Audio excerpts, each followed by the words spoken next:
Rabbono Shalom, Master of the Universe, we come before you and we ask that you would be in the midst of the study, that we would bring you glory and honor in all that we do. Lord, bless this study, bless this time together, and may your name be highly exalted. Bless you, Yeshua. Amen. Amen. Amen. Going forth, the plan going forth is that one of us will do a teaching, either myself or Caitlin or Jonathan will do a teaching, and then we will, the following week, during that week, for example, this week I'm going to be speaking on humility. So this week, we want to focus on humility. Write your thoughts down in your notebook, in your journal. Write down some of your strengths. Write down where you succeeded. Write down what some of the things that you struggled in. Write down some of those the berakia points. Right, those points in our lives that we look at and go, okay, these are some areas that I really need to kind of focus on, and I really need to look on. And you're going to find that they're going to go far beyond just each individual midot. But as we break it down, we'll find out that there are aspects of all of the midot that we will find that, we have our strengths and our weaknesses at. And the hope is being able to point those things out internally, we'll be able to grow in those. So as we look at humility, as we go through this, I'm only going to look at it from a couple different perspectives. I do reference the book quite a bit since we're going through the book. I reference the book and use the book as a reference, but also use some other references such as Rabbi Beryl Wine and Rabbi, my mind's blank, the chief rabbi of England, Jonathan Sacks. Rabbi Sacks I used because he has some really interesting comments on it, and also some Messianic commentary as well. And I'll look at the Brit Hadashah as well. So as we go through this, I'm going to be looking at a couple of different perspectives on humility, but you may find more in your own study. So as we go through this today, be prepared to come back next week at the beginning of the class to have a little bit of a discussion. We'll just have an open discussion about, did God show you some areas in regards to humility during this past week that maybe you hadn't seen before? Or some areas of insight that you think would be beneficial for the group. Or maybe your own, if you choose to do so, some of the things that you struggled with and some of your successes. I want to leave that open for people, not that we want to force people to bear their dirty laundry, but if you hear what other people, if somebody hears what you're struggling with, then it may give them encouragement to go, okay, yes, I'm struggling with the same thing. How do we overcome this? How do we take it to the next step? So we'll see where it goes. We'll start off with a Hasidic tale. A Hasidic tale that tells of a man who came to a tzaddik with a complaint. He said, all my life, he said, I have tried to follow the advice of the rabbis, that one who runs away from fame will find that fame pursues him. And yet, while I run away from fame, fame never seems to pursue me. The tzaddik replied, the trouble is that while you run away from fame, you're always looking over your shoulder to see if the fame is chasing after you. What is the Jewish view of humility? I had, in preparation for this study, I read quite a bit of commentary, or a decent amount of commentary on humility from the evangelical church and from other aspects of the church. And there are some good areas. There are some good areas where I think they have some really good insight, but there are also some other areas where I think they really struggled, and it's obvious that they don't quite get it. There are some areas that, there's some missing key points that I do want to address. The Jewish view of humility. It's first important to address what humility means from a Hebrew perspective, right? What is the Hebrew term for humility? It's a Hebrew term anava. Anava. And anava translates essentially as gentleness or meekness or modesty. It is not as simple as just saying humility.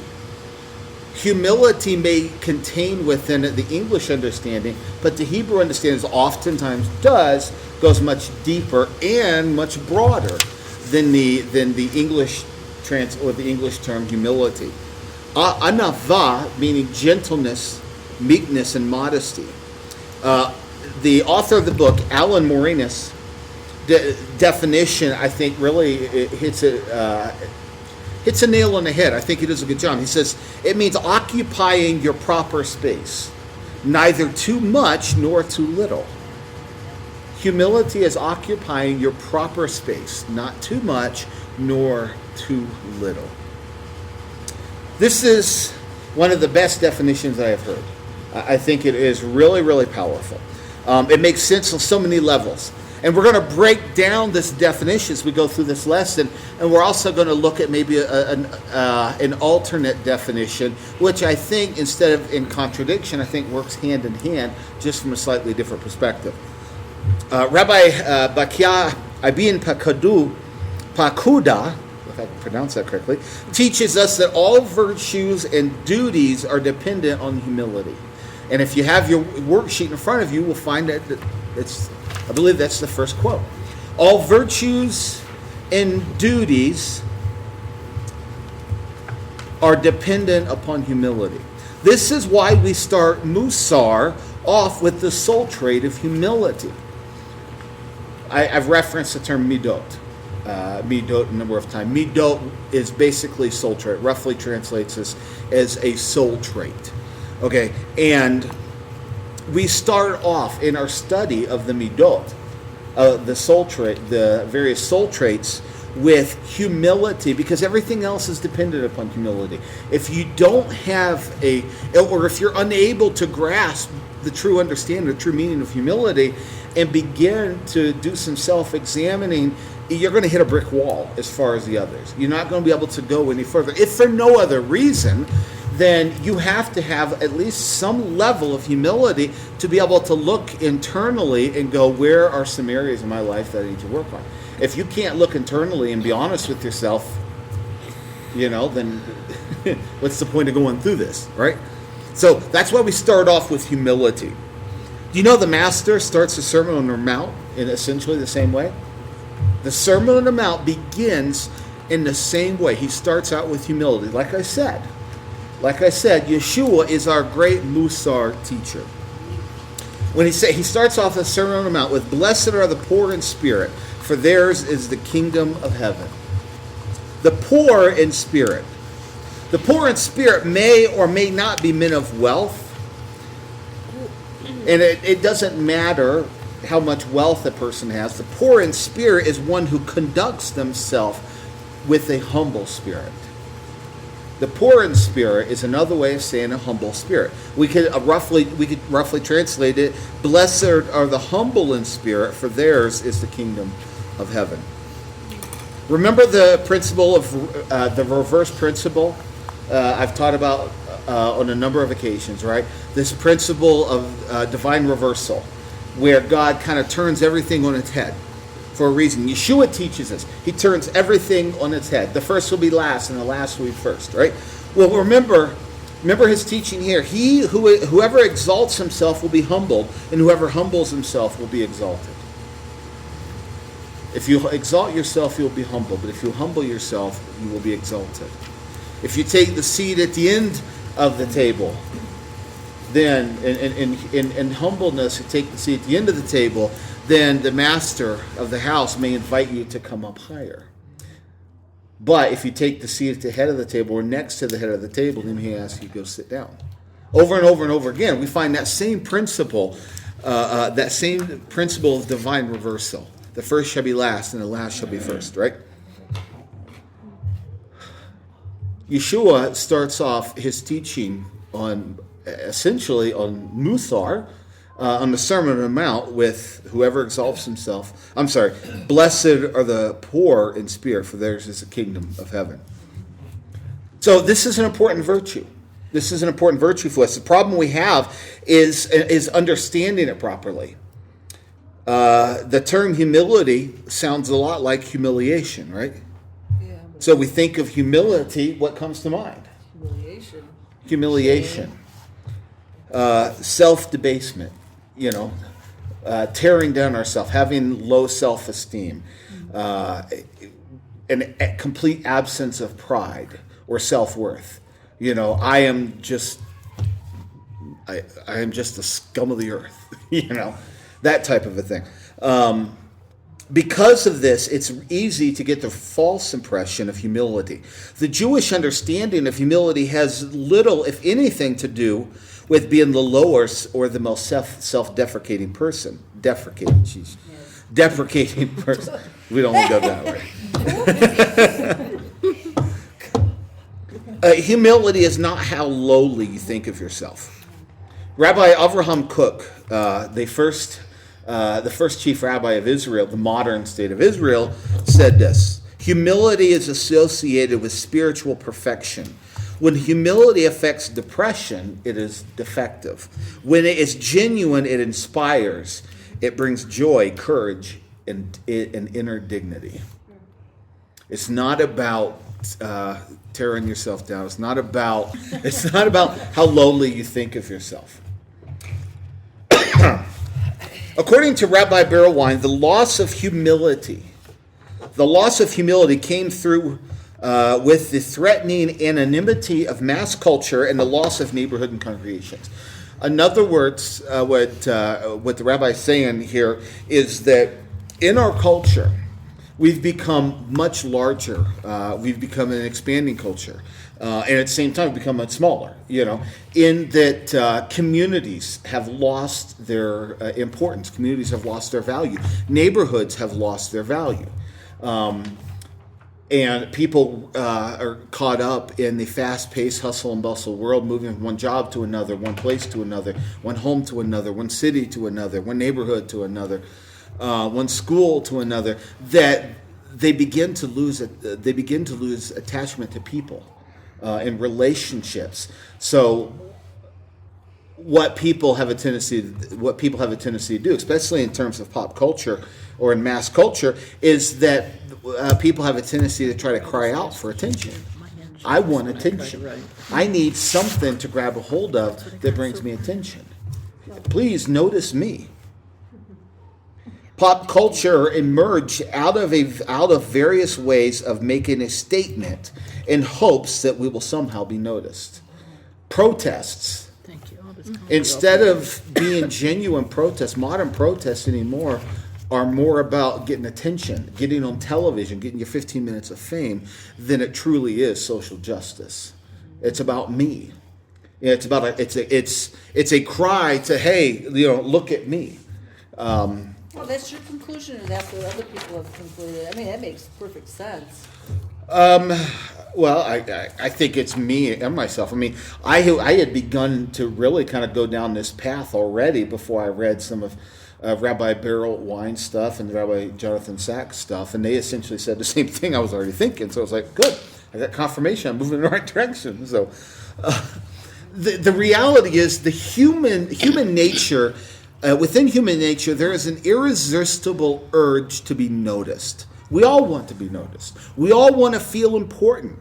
We all, and I've taught this before, we all have a story that we want to be heard. We all have a story that needs to be told. And we want to know that we're not forgotten, that somebody is listening to us. Our entire pop culture anymore has become a culture of, hey, look at me. Look at me. This is not necessarily bad. This is not necessarily bad after our children long for the attention from their parents. I still see the girls do this, especially Sarah. Sarah does this a lot, and boy, it just kind of tickles your heart, when you see, hey, Dida, look at me, watch me do this, watch me do that, And it's a natural desire to want to be noticed and want to be, want to hear those words, that's good, I'm proud of you, or that's, I like that, or want to just have that encouragement back, to be noticed. And that's important. And we all want to be noticed. The danger lies in how the need for attention matures in a person. Do we go about it in the wrong way or what have you? There's probably one of the most annoying songs I've heard. Salento's song, Watch Me, Nay, Nay, Watch Me. Oh, my goodness. Oh my gosh, drives you nuts. And it's just the dumbest song in the world. Right, But I'm it gonna have that stuck in my head. I know, right? Yeah. Yeah. But Yeah, it it's a lot. but it does represent that culture. It does represent our modern culture, our modern pop culture. Hey, look at me, watch it's me. horrible. Somebody Be pay grateful. attention to me. Be grateful You know? haven't. Oh, okay. A lack of It has very few self-esteem. words. Remember, humility is not a lack of self-esteem. It's not a lack of self-worth. A lack of self-esteem leads to the harmful habit of feeling worthless. And that is destructive to the soul. Feeling worthless is destructive to the soul. You know, I was meeting with Sarah's principal today because on Thursday I'm going with the class to go on a field trip up to the Denver Nature Museum. So the principal wanted me to come in and talk to her a little bit and things like that. And the principal was sharing something with me that kind of surprised me a little bit, caught my attention. And because she was going over some basic things that if you witness this or if you witness that or what have you. But she said that District 20 has the highest suicide rate in Colorado Springs. Really? There's been 5 suicides in District 20 already this year. Oh, well, that one amongst the students. Amongst the students, yeah. Amongst the 5. 5. This lack of self-esteem, this feeling of being worthless. Who am I? I don't deserve to live. I feel absolutely worthless. Now, I want you to take, for example, a teenage girl. A teenage girl who's, and this kid, you could translate it to a teenage boy or what have you just as easily. But take, for example, a teenage girl who's overwhelmed with pop culture's focus on external beauty. You know, and our pop culture is overwhelmingly focused on external beauty, right? Okay? Maybe she is physically attractive. Maybe she knows it. And she receives undue attention because of her physical beauty. She then, ultimately, what does she do? She receives attention because of it. So her value then is found then in her physical beauty. To the point where she overextends herself in an unhealthy way towards the opposite sex desiring attention. This is my worth. This is my value. The culture has told me this. I've heard these comments from so many people. Oh, you're so pretty. Oh, you're so beautiful. You know, that type of a thing. And then suddenly that young girl's self-worth has become in her physical beauty. So what does she do to get attention? You know, maybe she dresses a little bit too provocatively because she knows she gets attention of the boys. And because she finds her value in that and she listens to it, in that area, maybe she becomes a little prideful. She becomes a little prideful in her beauty, yet most of this is a result of a lack of self-confidence. You can't take away one from the other. They are two sides of the same coin. Her desire for attention resulting from her physical beauty is a result. I know that there are exceptions to the rule, of course, but I believe in the majority of cases is a result of a lack of self-confidence in who they are as a person and their value as a person made in the image of God. You know, it's no wonder when in our pop culture, especially in Hollywood, where everything centers around beauty, everything centers around, this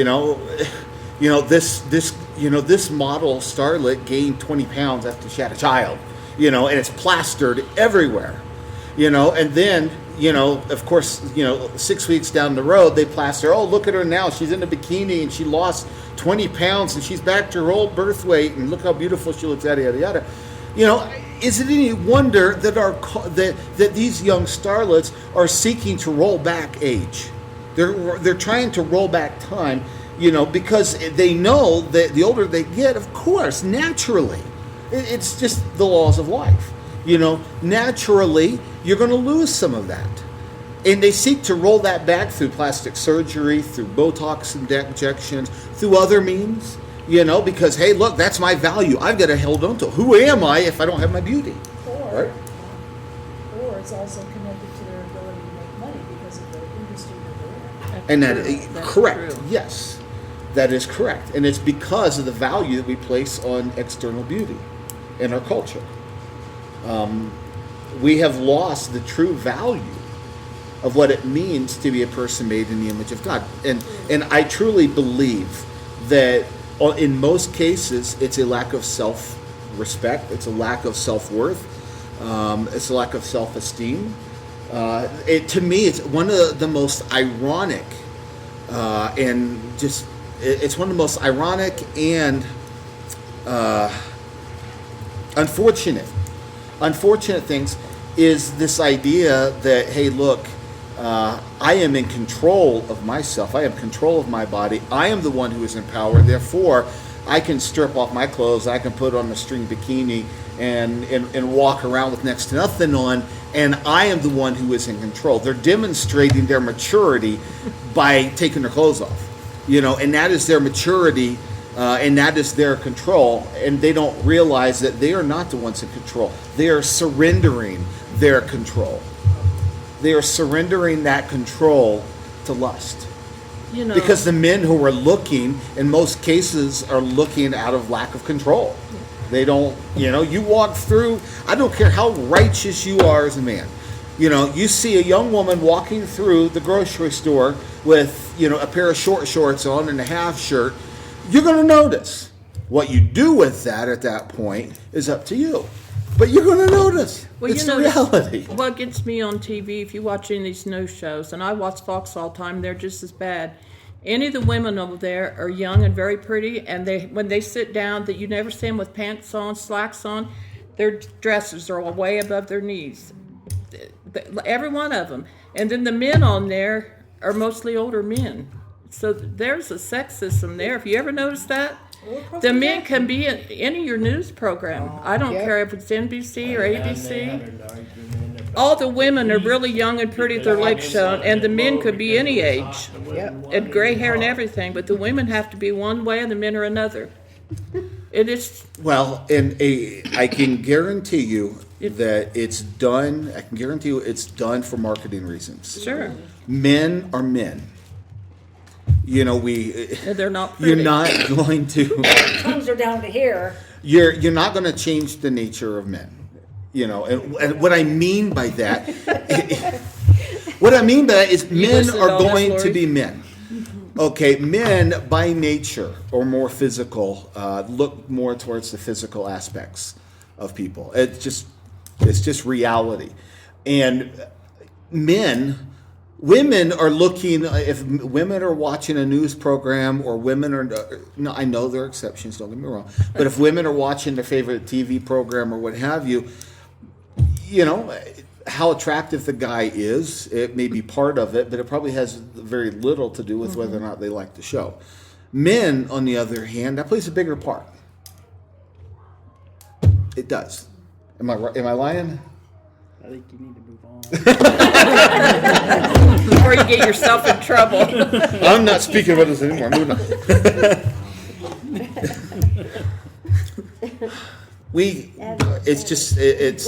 It's marketing. They're drawing a certain crowd. Anyways, the other extreme of that example of that teenage girl is the plain Jane. She is the average girl who believes that she needs to stand out from the crowd to get attention. Maybe she becomes a goth, or a punk, or an emo, or a metalhead, or any number of other things. In order to stand out, in order to get attention, in order to say, hey, somebody look at me. I think it's funny whenever I hear, and I've heard, I don't know how many times, whenever I hear, I'm expressing who I am. Mm-hmm. No, you're not. You're not expressing who you are. You're be honest with yourself. Of course, when you're dealing with teenagers and young adults, they're not going to be as honest with themselves. But the reality is, it's an expression to get attention. No guy is walking around with white paint all over his face, with his fingernails painted black and black eyeliner on, and black lipstick on, dressed in all spikes and stuff, and saying, I'm doing this because this is who I am. Please. And the reality is, if we're going to be honest with ourselves, the Messianic community has done the same thing. Many people who come to the Messianic community do this and say, this is an expression of who I am. I'm going to wear my beard long. I'm going to grow tzitzi. I'm going to wear tzitzi. I'm going to grow my peos. I'm going to do all of these things because this is now an expression of who I am. Where in reality, the vast majority of cases, it is a desire for attention. Does that make sense? Yes. I like the way you put it. Yeah, it's an affirmation. Hey, look at me. So how do you put a stop to all that? Get filled up Parents. on You know who teach you are in Him. Your parents' opinion makes a lot. Well, yes, of course. It is very difficult. It's an uphill battle, to be sure. We're fighting against an entire cultural movement that has been moving in this way for quite some time. I don't know how to counteract that. The only thing we can do is locally what we can do here, with our own family, with our own children, with our own community. That's the only thing we can do. I don't know how to go above and beyond that other than to reach out to our own kids and say, no, your self-worth is the fact that you are made in the image of God, that you are incredibly precious to Him. That is your self-worth, not what you dress like, or not how physically attractive you are, but your value in the eyes of God. That is where it really matters. And that's what builds true self-esteem. That is rooted in humility, that's not in opposition to a humility, but is rooted in humility. It brings true joy and peace. But nonetheless, the average girl, the average plain Jane who tries to stick out, these are all of the subcultures created as an expression of low self-esteem. Because they do not stand out in the crowd, they need to find a way to express themselves in a way that gets attention, to say, hey, look at me. Look at me. Humility is not an extreme. Both extremes of the coin, or both extremes, whether it is pride and arrogance, conceit, or it is self-deprecating, are two extremes, which is a result in many cases of a lack of self-esteem and a lack of self-worth. Neither are two expressions of true humility. Like I said, both are reflections of a lack of self-esteem, and both are ultimately centered on me or on I. Humility, Sorry about that. again, is not the opposite of conceit or pride, nor is humility self-hate. Humility is not an extreme quality. It is a balanced, moderate, and accurate understanding of who you are as a person created in the image of God. This is why humility and self-esteem must go hand in hand. The author of the book gives the analogy of the bench as in regards to the two extremes. And I think it's a really good analogy. And he suggests, he said, next time you sit on the bench, ask yourself, how much of the bench do you occupy? There is no need to cringe on the edge of the bench because you were entitled to sit on the bench comfortably. But there is also no justification for sprawling out into space that another could also occupy. So if you cringe on the edge of the bench because you believe, you know what, this is not, I don't have a right here, and I'm just sitting here because, there's no other place to sit, and I'll just sit here until somebody else comes along, and I'll just sit on the corner or the edge of the bench. That's not healthy. And neither is taking up the whole bench. It's important to understand your space that is allotted and given to you by God, and also respecting the space of others. Each person is created with different personalities, characteristics, and purposes. God has allotted each of us space in this world that He has created, and also in His kingdom.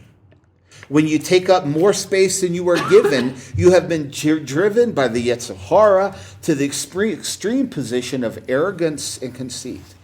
But when you take up less space than is given to you, then you have likewise been driven to the extreme position of self-hate and inaction. The author of the book uses the example. He uses the example of Rabbi Zechariah ben Avkulas. And it was a really, really interesting example of how a lack of humility, or let me rephrase that, too much humility can cause great danger. Okay? He showed too much humility by not acting with presumption, by not acting in the authority and in the space that was given to him. And because of that, he caused many, many problems. Or at least that's according to the Midrash, right? He caused many problems. What he actually did was err on the extreme of too little humility because he shrank from the task that he had been given. There's a typo there. Fix that. He shrank from the task that he has been given. A person who is in the position of authority is in danger of both extremes. Does that make sense? They're in danger of both extremes. In his arrogance, a person who is in a position of authority is in danger of both extremes of humility. A person, in his arrogance, he may act presumptuously with authority that is not his. And he may take up more than his own space. In his humility, however, he may not act at all, and he may end up ignoring his responsibility. Moses, as the most humble man, expressed too much humility in Exodus 4. If somebody has their Bibles with them, turn to Exodus 4, verses 10 through 14. Exodus 4, 10 through 14.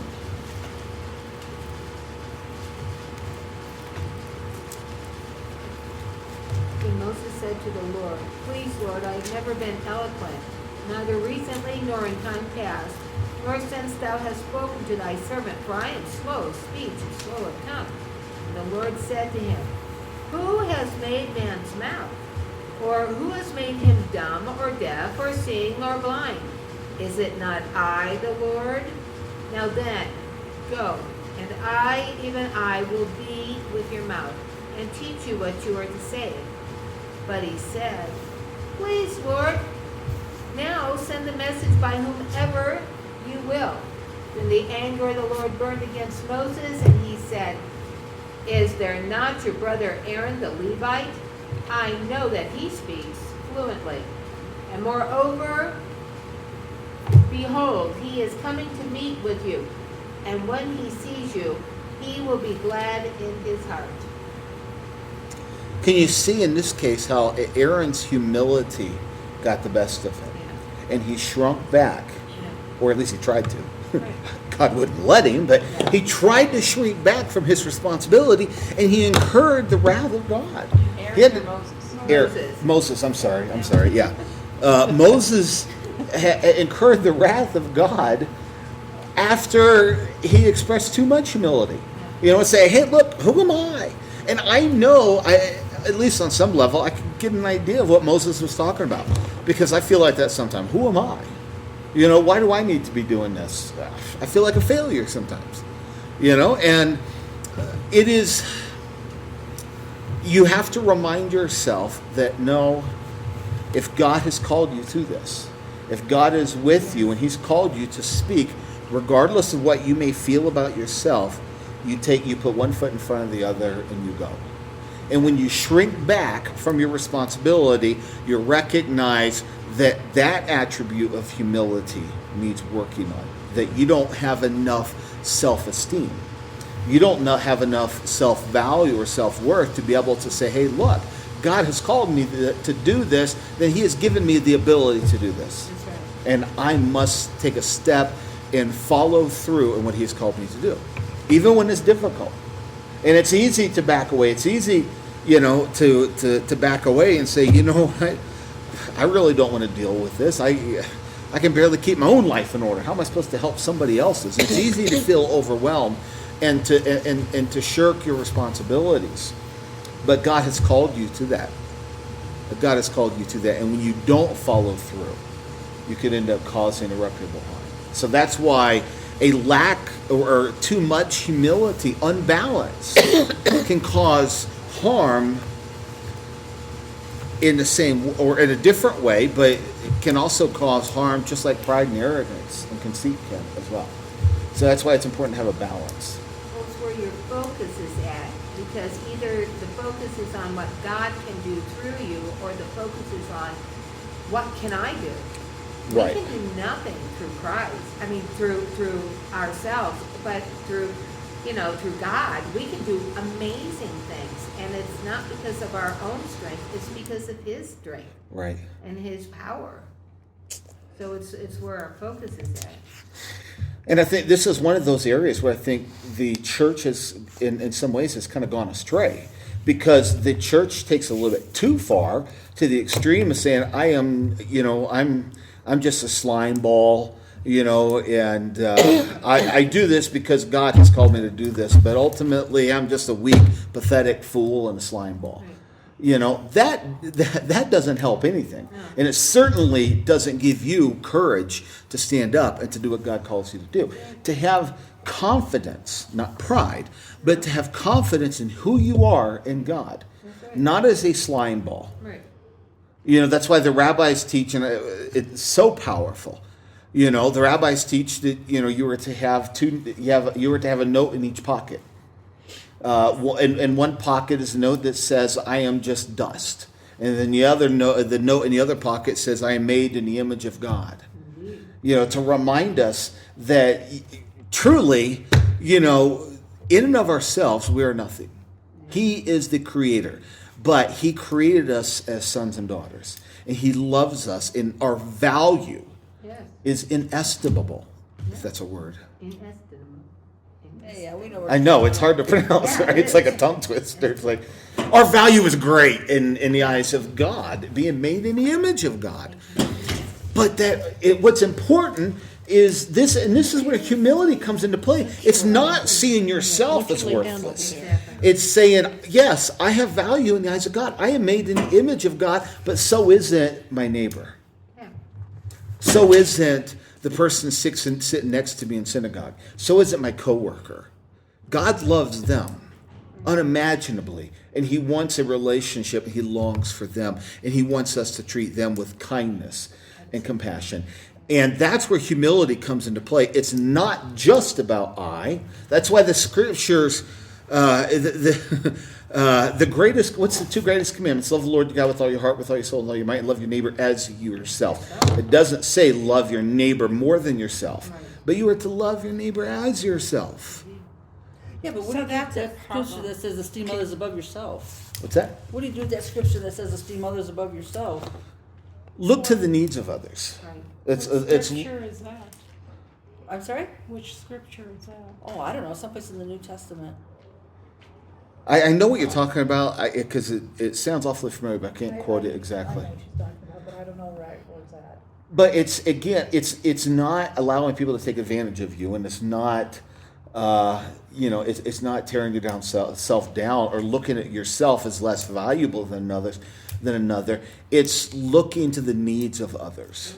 Look into the value of another person's. Our natural tendency is to look at ourselves and to provide and meet our own needs. Even in our lack of self-worth, there's oftentimes a real lack of humility in our lack of self-worth, because it is ultimately about I. I need attention because I don't think much about myself. Oh. First three verses. In Philippians 2. So if there's any encouragement in Christ, any comfort from love, any participation in the Spirit, any affection and sympathy, complete my joy by being of the same mind, having the same love, being in full accord in one mind. Do nothing from selfish ambition or conceit, but in humility count others more significant than yourself. What verses are those? 1 through 3. That way. Well, too, like when you said about what God said, that we're supposed to love our neighbor as ourselves. Mm-hmm. Okay, if we do that and we don't love ourselves, and we're going to love our neighbor as we love ourselves, you're not going to love them either. Well, that's if why. you don't have any Correct. respect for yourself, then you're not going to have respect. How can you respect Absolutely. your neighbor? And that's why it's vitally important that we do have self-esteem. that we do have confidence in that God made us, that God loves us, and that we are His. We have confidence in that. That allows us to not just, when we are confident in that, that allows us to reach out to others who are in need and to meet their needs even above our own. And it's not because their needs are more important. It's because I know my value and I know my worth. I am able to reach out to this person who is in need because I know that God will provide what I need.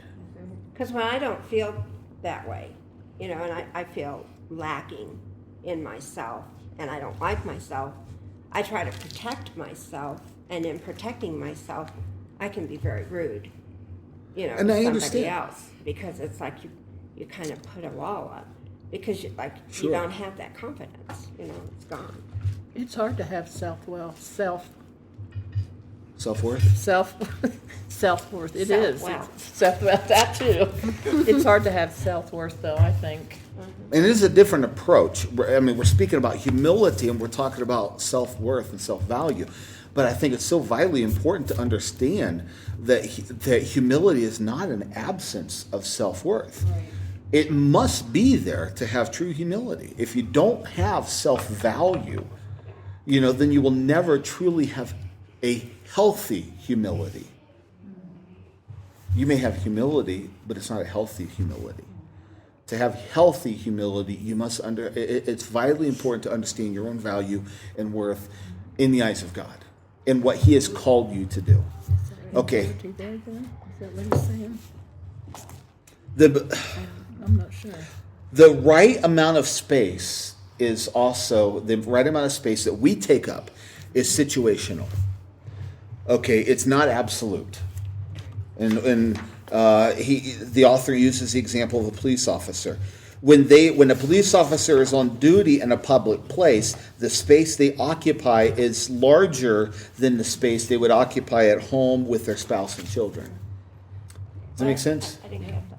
A police officer, their value or the space that they take up as a police officer in public is larger than the space that they would take up at home with their spouse and their children. Does that make sense? Mm-hmm.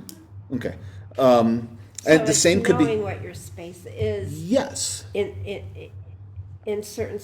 different situations. Correct. It would be different. It could be different.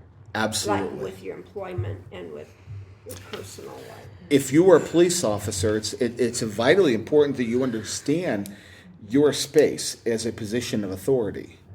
That if you don't understand your authority as a police officer, then you will be ineffective in your job. You will not be able to protect the innocent as you have been called to do, right? And the same could be said for a school teacher. The space that they take up in school is different than the space that they take up at home. I have a question. Yes.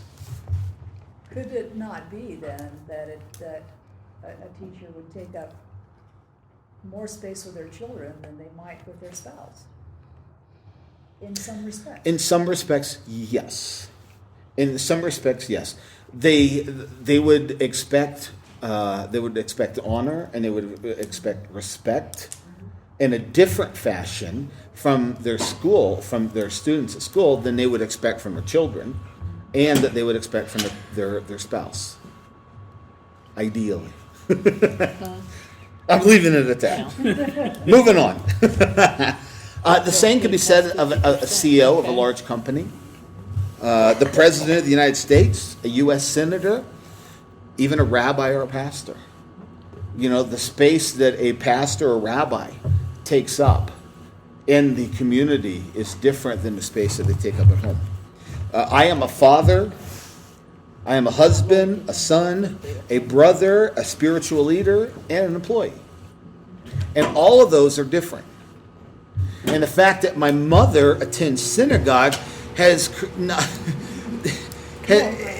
created its fair share of possibilities for... I'm waiting to hear this. I'm trying to think of the right way of wording it. You better. Understanding the space I take up in both cases is different, and yet they overlap So that, anyways, moving on. All of these positions occupy different amounts of space depending on the situation. So it's important to understand the space that you have been given in any situation and operating within that in the spirit of humility.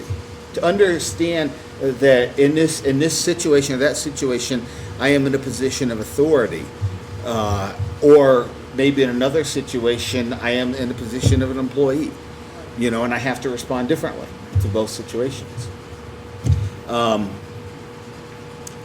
Humility, and does anybody have any comments on that? What about other people have to realize what your space is? Well, sure, and ultimately we're not responsible for how other people react. We're only responsible for how we react.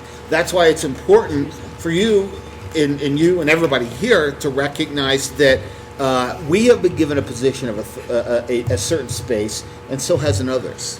So if we're pulled over by a police officer on the way home, if we're driving too fast, don't get upset if you were driving 10 miles an hour over the speed limit and a cop pulls you over. It very rarely does any good to start talking back disrespectfully and dishonorably, and all you're going to do is create yourself misery. It's better to just suck it up and say, you know what, I apologize, I was speeding, no excuses. And there's a good chance they may send you home a warning. Especially since I didn't realize in Colorado that patrol officers are at a premium. Most police officers and sheriff deputies don't want to become parole officers, patrolmen. And the reason being is because they have very few days off. Because they have no control over a court date over a speeding ticket. If you write somebody a speeding ticket and that court date is on their day off, guess what? They go to court on their day off. They don't get that day off. Or they just don't show up. Or they don't show up, and that is true. That is also why, in some cases, not all, but in many cases, if you're respectful and honorable to them, you may get just a warning. Because they don't want to have to take off and go to court. They don't want to skip out on it, so they would rather just, hey, you know what? Just keep an eye on it. Now, I wish it happened more often than not, because it doesn't seem to happen with me very often, but nonetheless. The rest of the story is you got a lead foot. Hey, I've been doing good. I have not gotten a ticket in like 4 years. And for me. I thought you were going to say this year. For me, it's been like 4 years or so, right? For me, that is really good. Because I went through a period of about 4 months where I got 3 tickets. In like 4 month time. Man, they were after me. I don't know what I was That's doing. when you lived off the Peterson. Yeah. They used to, when I didn't have a hat on or anything and I got pulled over, they would give me a business card and say, if you have any questions you think we're profiling, then call this number. And Oh, really? yeah. Didn't give Adam no cards, and just gave him tickets. Well, he probably didn't have a kipple on, so No. tell him to put a kipple on, then they'll give him a card that he can call in. Along that line, I used to work for a judge, and I'd be in chambers with him, and if he'd get mad at the attorneys, he would hold it against them. I've seen that more often than not, or if you was in front of him, if you smarted off to him, he would go against you. Big time. He used to sit in chambers and talk to me about that. They don't mess with me, them attorneys. Well, and again, I don't know that situation, but that could very easily become a situation where somebody's occupying too much space. Mm-hmm. In which, okay, maybe that person should have been more respectful, but that's not an excuse for me to overreach and to take up space that is not mine. He grew under that a lot. Kindness and compassion and forgiveness goes a long way. Usually when you demand respect, it's Because you don't deserve it. yeah. Or yeah, you're right. It's either you don't deserve it, you earn it. or if you demand it, it's not gonna be true respect. It's gonna be fear, more than anything. Anyways, moving on. Now, Yes. in certain situations, say you're in the middle of the totem pole. In other words, you have a boss, but yet you are the boss of others. So you kind of have to. Yeah. Yep. We all get put in those situations at times, right? Yep. We have to understand that our space is right there in that middle. That there are people who are under us in authority, and we have to act with authority, kindness, and treat them with dignity and honor. But we have a position of authority that we expect things to be done, right? But we're also answerable to others, because if they don't do what I tell them to do, then I'm going to be held accountable to my boss. So you better get to doing what you're supposed to be doing, because I'm not going to listen to it. Yeah, I completely agree. It's situational, knowing the situation that you're in. I'm going to change gears a little bit. This is a powerful one, I believe. Humility and silence. Silence. As an example of how fluid our occupied space is and the need to recognize the space of others, I want to speak to you about the soul trait of silence. We're going to be dealing more with silence later. Silence is one of the soul traits of Mussar. But it's intimately connected. As we will find, so many of these soul traits are connected, but silence is intimately connected with humility. Speech is viewed by the rabbis as one of the greatest gifts of God. It is one of the key ways that we are separated from the rest of creation. It's one of the key ways that we are made in his image. Like any other gift, however, we are given responsibilities in the use of that gift. We are given this great gift, but we're also given the responsibility in how we use it. It's important to know how to use it, and this includes knowing when not to.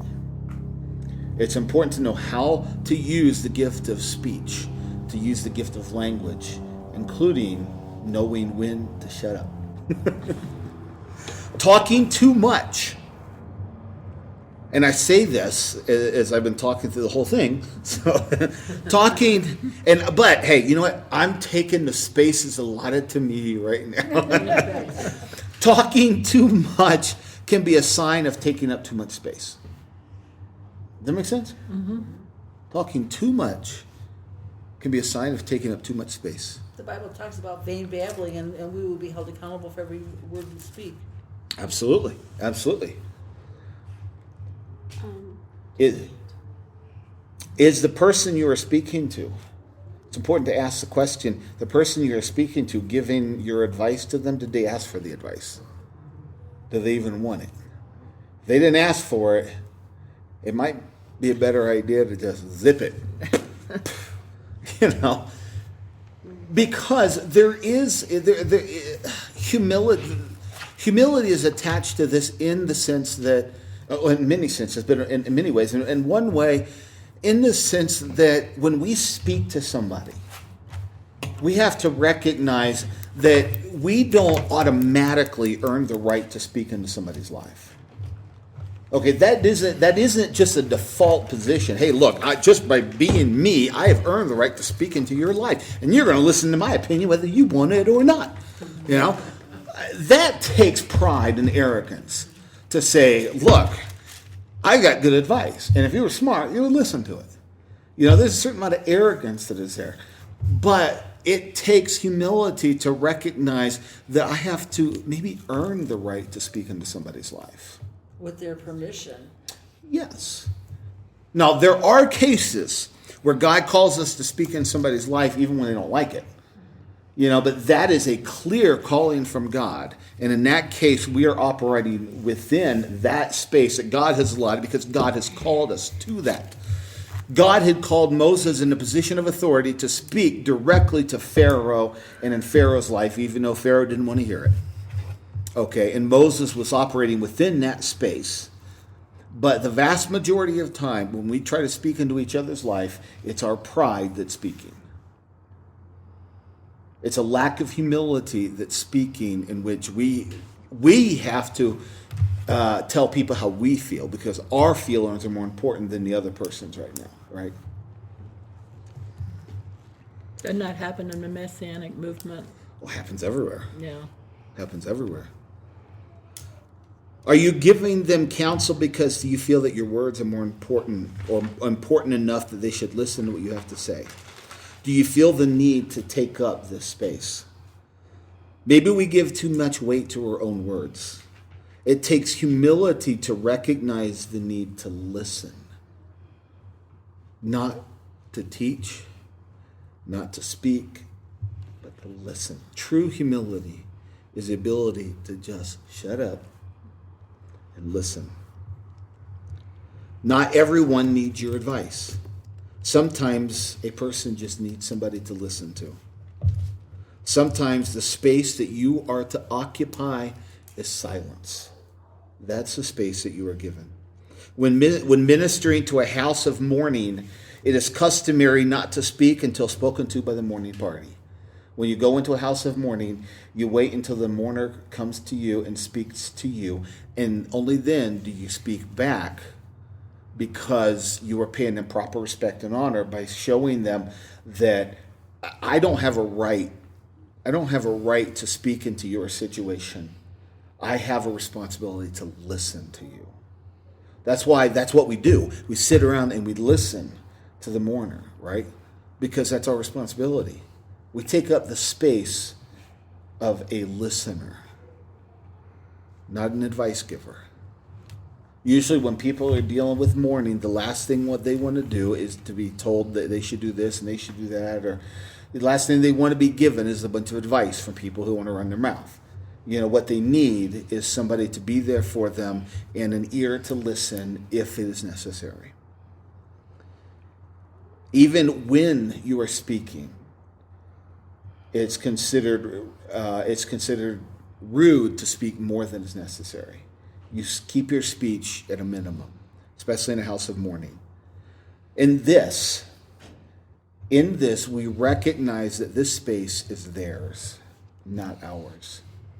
So when we speak into somebody's life without being asked, especially a person in need, we are in essence, we become like thieves.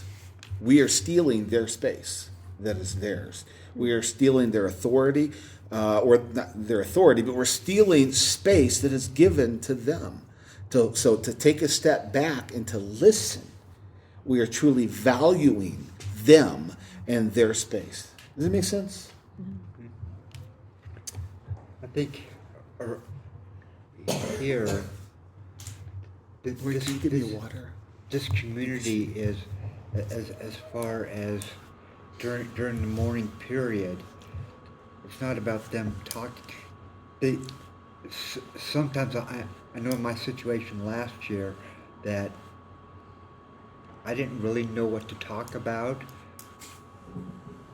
but the people who came around me asked questions instead of telling me how I should feel and all this kind of stuff. Tell me about your mom. Was she like, and that was helped me to initiate me talking, and helped me get through it. But it wasn't, well, you should feel this way or this way or this way. He was more asking questions about my mom, and that helped a lot. And I agree, and that is an important point. And the point I was making is not the extreme of saying that you need to just walk into the house in the morning and just sit and look at the wall. That's not what it's saying. What it is saying is recognize the space of the other who is in need and give them the space you need. It's not about you. It's not about your need to feel important. It's not about your need to get attention. It's about them.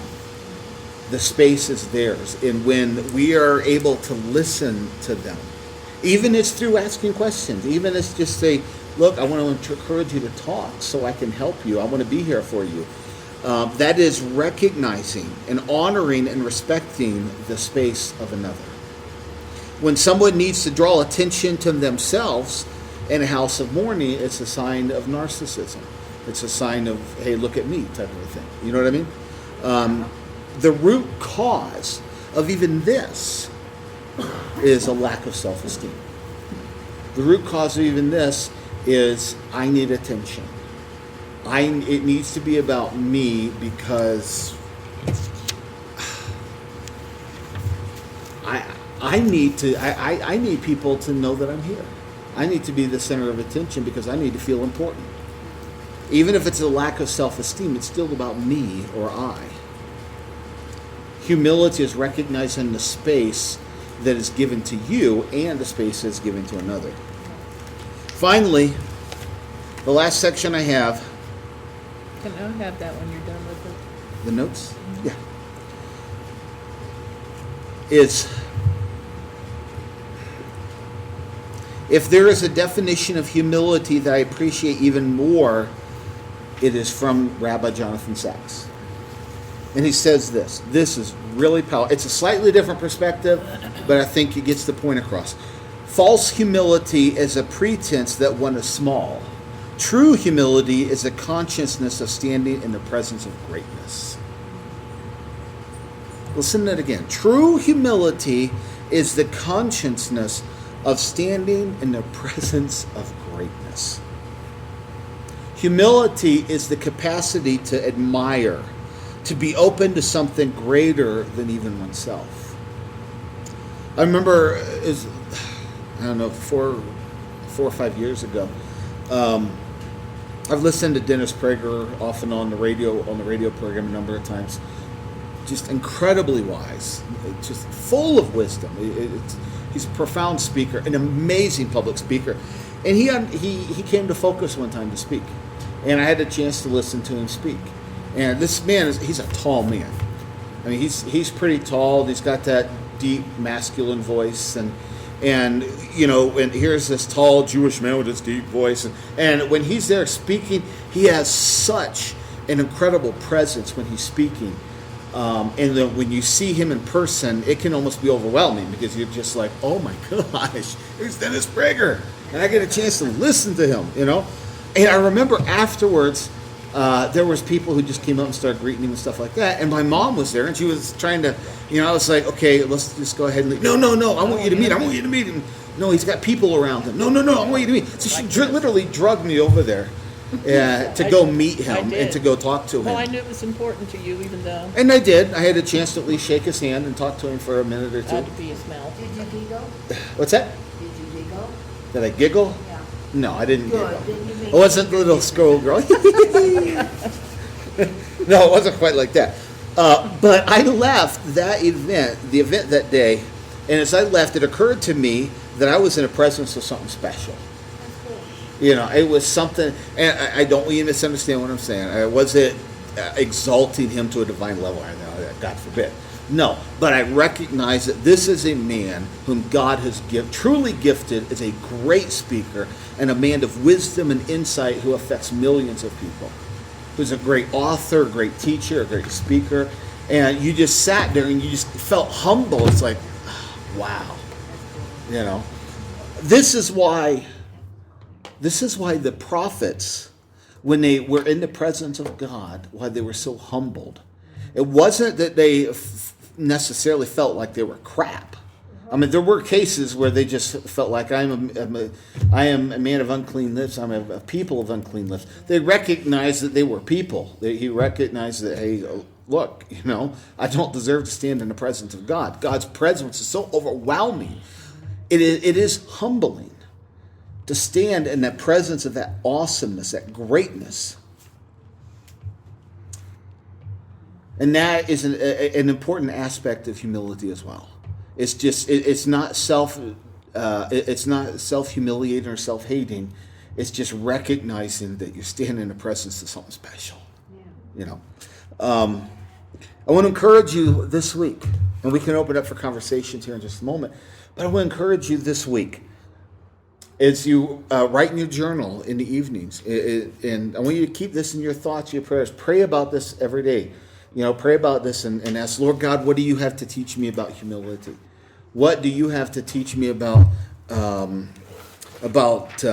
where those there's very Bekira points in my life that I need to work on? Show me those areas in my life that I need to work on and help reveal those things to me. Also, spend time writing down in your journal every day with things you struggled with. Where did you succeed, and where was some of your failures at? And it's not to beat yourself up, God forbid. It's simply to help point out those areas. As you write them down, you will begin to recognize some of those areas. So, and as I said last week, when we begin to recognize those areas that we're weakest at, we also begin to recognize that's the area for the largest potential growth. The greatest spiritual growth is in those areas that we're weakest at. And when we see them, then we can begin to mature in them. So that's what this is designed to do. It will be effective only if you walk through this. Write in your journal. Be faithful to write in your journal not me. about your successes and your Sounds failures. better than mine. And there's a couple of practices, amongst many practices. Here's a couple of things, though, I want you to think about. Practice the art of listening. Practice the art of listening.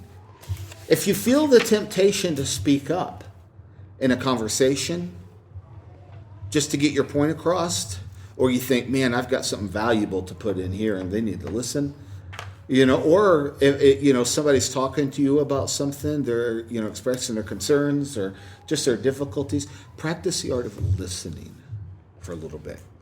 Take the time out to hear what somebody else has to say, and write that down too. So I want to challenge you this week. Practice the art of listening this week. Say little and do much. In closing, I want to give you a few quotes here. The humble are overwhelmed with the sense of their own spiritual needs.